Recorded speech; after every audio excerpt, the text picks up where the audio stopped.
বেগমগঞ্জ উপজেলায় বাংলাদেশ জাতীয়তাবাদী স্বেচ্ছাসেবক দল উপজেলার ১৬টি ইউনিয়নে আহ্বায়ক কমিটি গঠন করার লক্ষ্যে প্রতিটি ইউনিয়নে কর্মী সভার উদ্যোগ গ্রহণ করে। তারই ধারাবাহিকতায় শুক্রবার বিকেলে বিপুল উৎসাহ উদ্দীপনার মধ্য দিয়ে ৫ নং ছয়ানী ইউনিয়নের কর্মী সভা অনুষ্ঠিত হয়েছে ছয়ানী উচ্চ বিদ্যালয় মাঠে।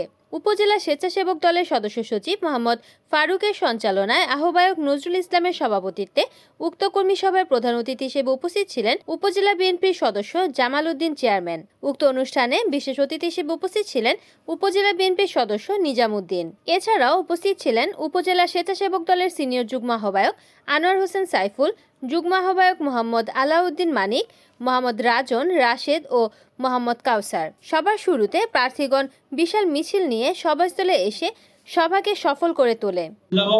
আমরা জানি ইনশাআল্লাহ আমরা যে বর্তমানে ফেব্রুয়ারি মাসে যে জাতীয় নির্বাচন, সেই নির্বাচনে আমাদেরকে আমাদের প্রার্থীকে বরকতুল্লাহ ভুলুকে আমরা বিপুল ভোটে বিজয় অর্জন করতে হবে। ভোট আজকে এই মাঠে যারা আসছে তারাই করবে।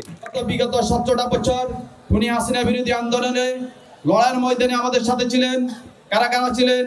আপনাদের ইউনিয়নে কারা কারা ইউনিয়ন স্বেচ্ছাসেবক দলের নেতৃত্বে আমাদের সাথে সমন্বিত গেছে, মাইদিতে গেছে, ঢাকার প্রোগ্রামে গেছে, চট্টগ্রাম গেছে। আমরা সবাইকে চিনি।